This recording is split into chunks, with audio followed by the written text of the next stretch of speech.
When we think of the way in which women who succeeded in obtaining positions of power and responsibility in the early years of the 20th century, we think very much of the suffragettes and of the women who broke the law, went to prison, went on hunger strike. And there are some very good examples from Norfolk of those women, which we will look at in a moment. But first, I want to look at other ways in which women were pushing themselves forward in the male world in the late 19th century and early 20th century. One way was becoming professional women in positions which up to the late 19th century had been reserved entirely for men. A good example is medicine. Until almost the end of the 19th century, people couldn't become doctors if they were women. One or two women got around that by qualifying in Vienna or elsewhere in Europe and then coming back using those qualifications in England. But by the end of the century, women were just beginning to be able to go to the appropriate colleges and universities and qualify as doctors.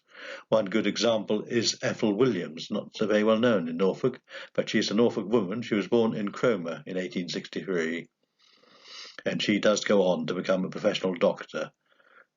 She works in London and then later for most of her life in Newcastle, where she did amazing work free of charge in helping poor, sick people in days, of course, before the National Health Service.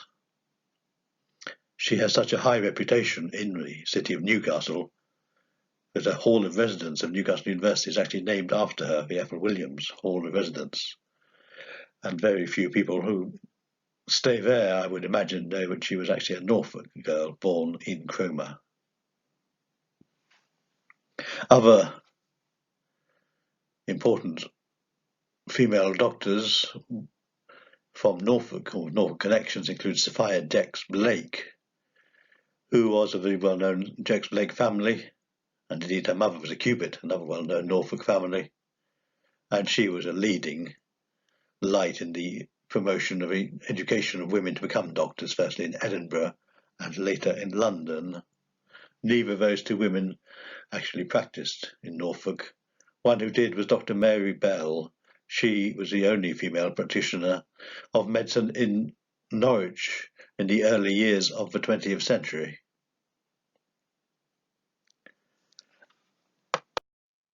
Other ways in which women could obtain positions of power were at a local level. When people say women didn't get the vote till 1918, they mean, of course, they didn't get the vote to choose members of parliament. They did get the vote, and they could stand and be on other local boards, local councils much earlier. A good example of a woman who achieved a lot in this field is Ethel Leach of Great Yarmouth. Some people in Yarmouth will remember that name, Ethel Leach. And she stood on various local bodies. For example, she was on the boards of guardians for Great Yarmouth.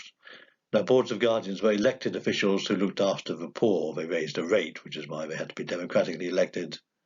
And they spent it on the workhouse and on home relief for the poor.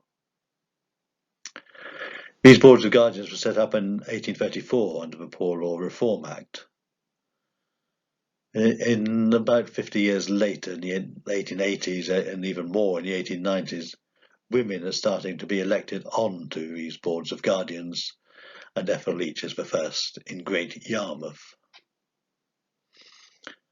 Another organisation in which women could and did stand were the school boards. These were set up under the 1870 Education Act to provide schools for everybody. Because they were raising a rate, they were also democratically elected, and women could vote in those elections, and they could stand on the school boards. And Ethel Leach again did that, and she again was on the school board in Great Yarmouth. She's one of two or three after about a dozen school board members who were female. And she was on that board throughout its existence, from 1870 until it was abolished after the 1902 Education Act. Big strides came forward in 1907 when for the first time ever women could stand in borough council elections, county council elections, city council elections. And unsurprisingly, the first to stand in Great Yarmouth was Ethel Leach in 1908. This was so unusual that the whole of the front page of the Daily Mirror in November 1908 was devoted to Ethel Leach under the headline, Municipal Election Day at Yarmouth, Lady Candidate tours the town in search of votes. She didn't get in 1908, and indeed there were no women on the Yarmouth Borough Council until after the war, in 1920. You start getting 2 or 3 coming on, but eventually Ethel Leach does become a councillor, more than a councillor. She becomes the first female mayor of Great Yarmouth, the first female alderman of Great Yarmouth, so she's achieving many firsts for women within that town. An equivalent for Norwich might be Annie Reeves, socialist, former Salvation Army campaigner. She was the first in the field, standing in the municipal elections of 1907 and 1908. And she was already well known because she was on the Norwich Board of Guardians. So here's an example of another woman quietly, peacefully obtaining positions of power and influence at a local level. Her 2 attempts for the Norwich City Council were unsuccessful. In fact, she never got on the City Council. The first woman to do so was just before the First World War, Mabel Clarkson in 1913, and after the war you're starting to get quite a few. Indeed, by 1923 you're getting the first female Lord Mayor of Norwich, Ethel Coleman, and she is indeed the first female Lord Mayor of any city in England, so this is a first for Norwich. Now, Ethel Coleman had in earlier years been a suffragist. That is, she was a campaigner for the right for women to vote in Parliament, but entirely using constitutional means.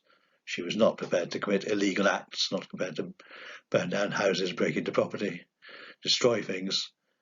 She resorted to traditional methods, petitions, marches. And the women's movement was well known for its number of marches, from the Mud March in 1907 in London, when the women were forced to march in the muddy gutter, hence the name, to avoid obstructing the pavement, to the Great March, known as the Great Pilgrimage, in the summer of 1913, when women from all over England marched to London, the whole process being coordinated so that it all arrive from all the various parts of England or Britain into Hyde Park for a huge great meeting on one particular day in 1913. This is known as a Great Pilgrimage. And Norfolk women took part in it. Women from Hunstanton, from King's Lynn, women from Cromer, women from Norwich, women from Great Yarmouth were all took part in the Great Pilgrimage of 1913. And these were women dedicated to a peaceful cause of protest for the right of women to vote. Another such woman in Norfolk, particularly in Norwich, was Mary Sheepshanks. The word name Sheepshanks was well known in Norwich at the time because John Sheepshanks was the Bishop of Norwich. Mary was his daughter. By the time he became Bishop of Norwich, she was already a student at Cambridge, so she's already quite grown up. But she did come back and visit her father in the Bishop's Palace in the Close in Norwich, until such time as I think he made it clear, due to her radical views on many issues, she was not welcome there. But she had an important role to play in the peaceful side of the suffragist movement. She was editor of an internationally important magazine promoting the cause of women's suffrage. But as well as these peaceful suffragists in Norfolk, there were, of course, suffragettes, suffragette activity in the county. This, for example, is a house in Eton, the house of a Mr. Webster. He was having it built in order to retire into it, and in 1913 it was burnt, and suffragette leaflets were left lying around to indicate that this was a suffragette action, and it was This photograph was shown in the Suffragette magazine, and so it was something that the suffragettes had done. Another, even more well-known one, is April 1914, when the pavilion on the Britannia Pier at Great Yarmouth was burnt down. Once again, suffragette leaflets were left around the scene, and the matter was publicised in the Suffragette magazine. It's not known who actually did these arson attacks. In neither case was anybody ever prosecuted.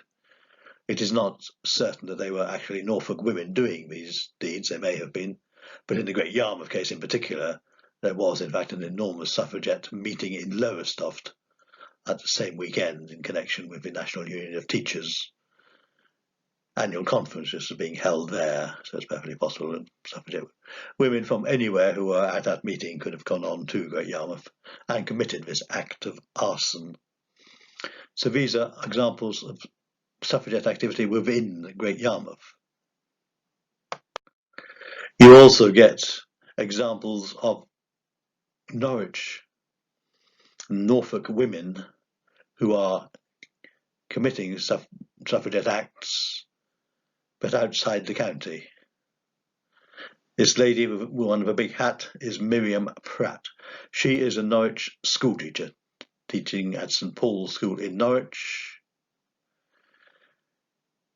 In the summer of 1913, she took part in a big suffragette peaceful protest meeting at the marketplace in Norwich, demanding repeal of the Cat and Mouse Act. This is the act whereby suffragettes who were in prison and went on hunger strike would be released when they got ill.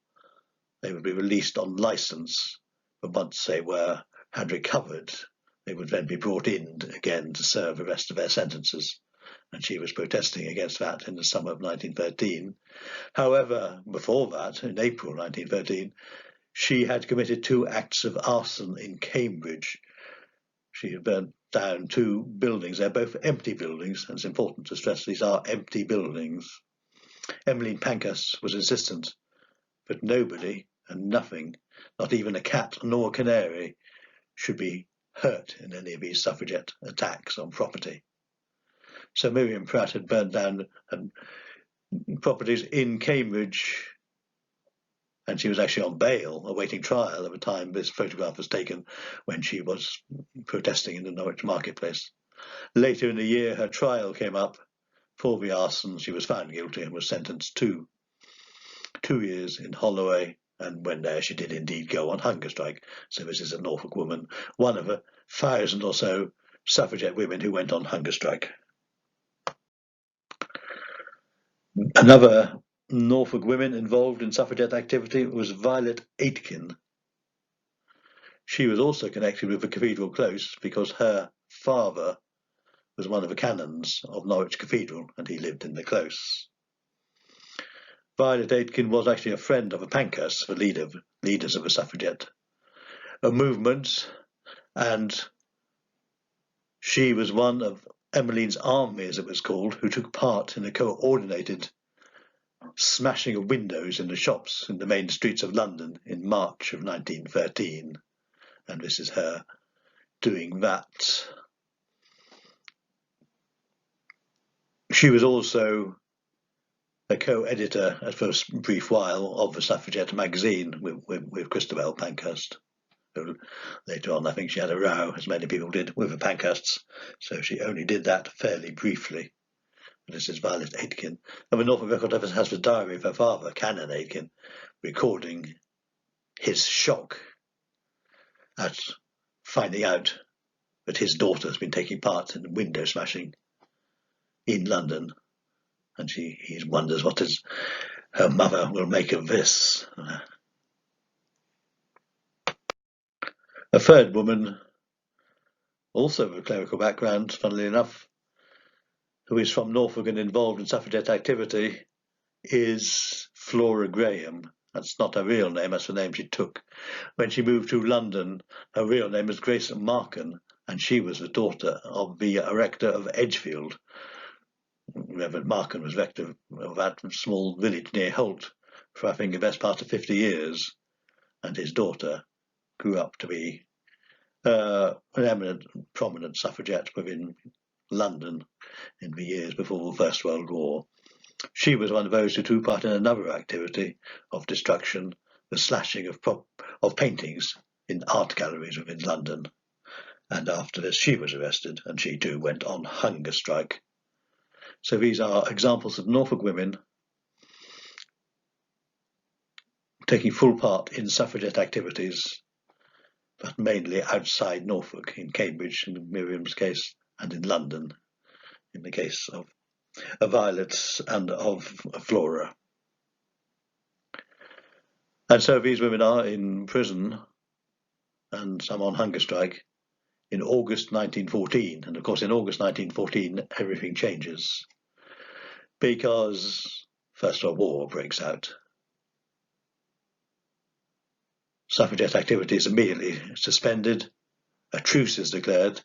Women like Miriam and Flora, who are in prison or possibly on licence for hunger because of hunger strikes, are immediately released. They are let go. And the Pankhursts and many other suffragettes dedicate their activities to supporting the cause of Britain in the First World War. But not by any means all suffragettes and suffragists take that line, because of course they've become used to thinking for themselves, not just adopting views given to them by men.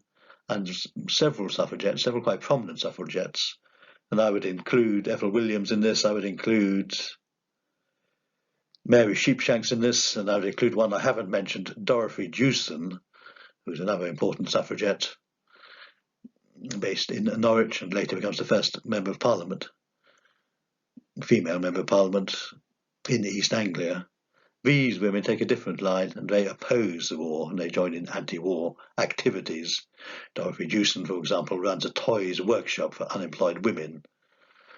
In Norwich, she doesn't want them involved in military activities like making munitions or even making army clothes, so she deliberately has them making toys.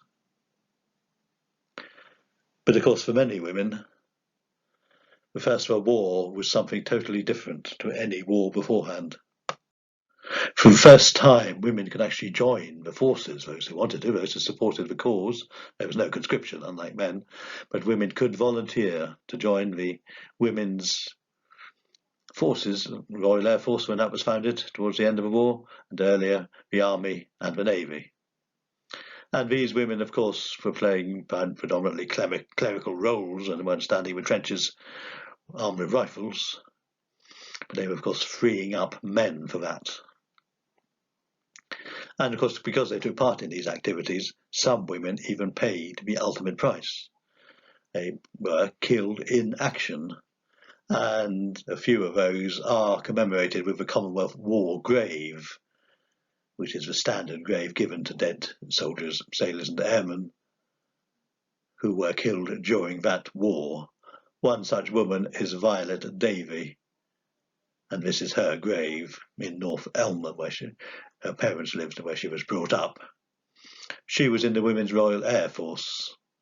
She actually died in March 1919. I think she was probably a victim of the influenza epidemic of that year, but of course, because she was in service when she died, that counts as being killed in action, so she gets a war memorial, a war grave. So women were doing that, but of course women were also pursuing what had been the traditional role of a female throughout history during wartime, and that is to serve as a nurse. And the most famous of these is, of course, Nurse Edith Cavall of Swardeston. She's not only the most well-known Norfolk female in the First World War, she's probably the most famous female from anywhere, taking part in the cause of Britain's activities in the First World War. Edith Cavall was, of course, a nurse by profession. She didn't just join up at the wartime. She was already a nurse. She was already in Belgium, and she was already serving in the hospital there when war broke out. And when the Germans invaded and conquered Brussels, she was there serving in her capacity as a nurse. But as well as serving in her capacity as a nurse, she was also assisted wounded soldiers, once they'd recovered, wounded Allied soldiers, to sneak through the German lines and get back to Britain so that they would be able to fight once more. And of course, this is, from a German point of view, a treasonable activity. So in 1915, she was actually shot by the Germans. So she is an example of a woman dying a violent death. And she was buried where she was shot in Brussels. But of course, her body was later, after the war, returned to Norwich and is now buried in the Cathedral Close.